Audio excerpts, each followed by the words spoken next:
Hello, everyone, and welcome back to Here's the Thing Sports. My name is Mike. I'm joined here with my friend Keegan, and the Olympics are happening. Keegan, your thoughts on what's going on in the Olympics and how Team USA is doing?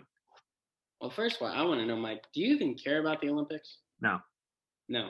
See, this is the problem.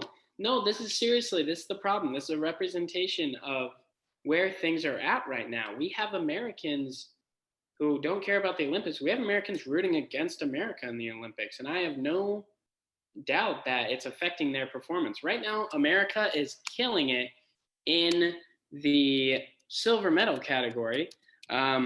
Today, they came in second in softball. They came in second in gymnastics after Simone Biles was not there for the whole time, but more on that later. Right now, the United States has 9 gold medals, 8 silver medals, and 8 bronze, resulting in 25. However, they're second to Japan in gold medals. The hometown team is really bringing it home. Now, American swimming has been incredible. We had our first ever Olympic swimmer from Alaska, and her name is Lydia.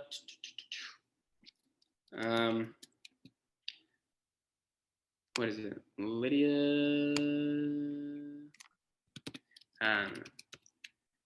Lydia Jacoby. My apologies.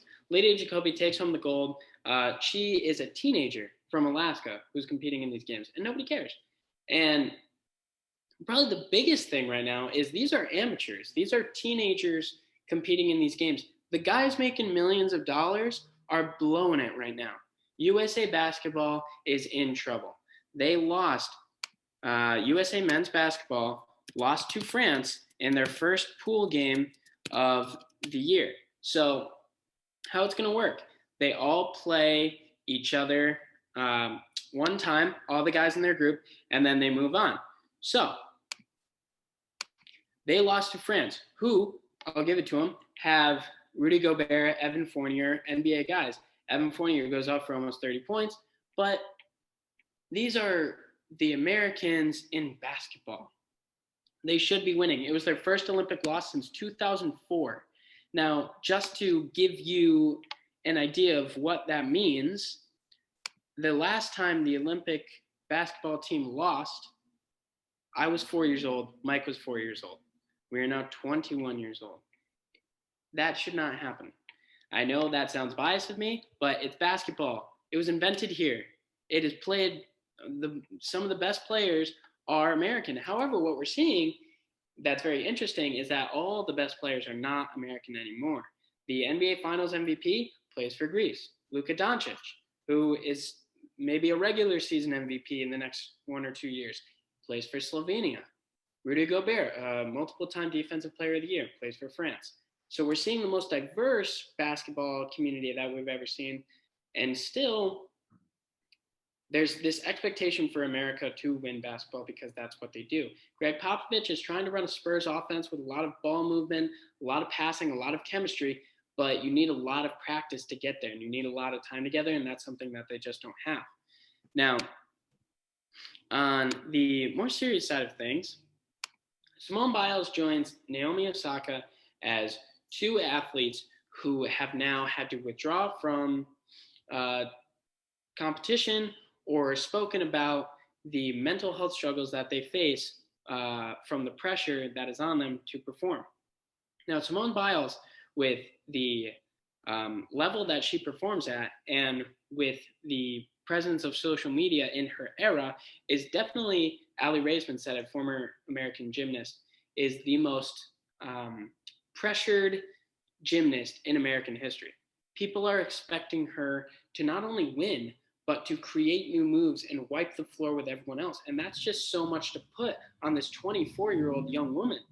And she just needed a break. And I think, honestly, I do love that she was so open about it and she was so honest about it, Naomi Osaka as well, because we expect athletes to be larger than life, to win, to compete, to just keep going, to be machines.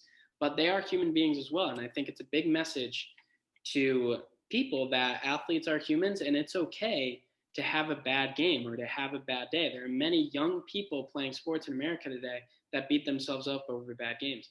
And these athletes are here to say that sometimes it's hard. Sometimes you put a lot of pressure on yourself, and it's perfectly normal to accept that and take some time for yourself. One thing I just want to point out is no, I don't watch the Olympics, but it's like I have a couple reasons why I don't.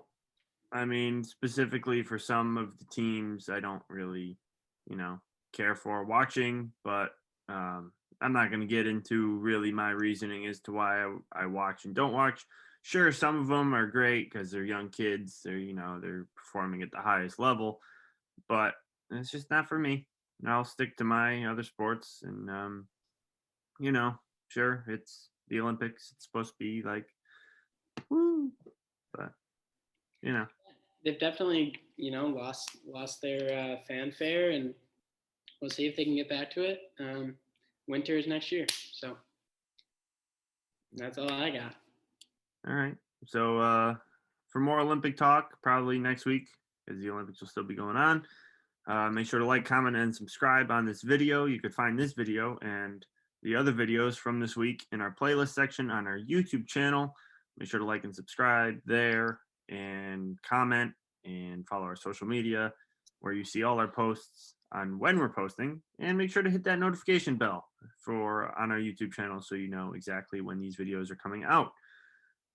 Thank you so much again for watching. Keegan, anything for the fans? Go USA. Amen.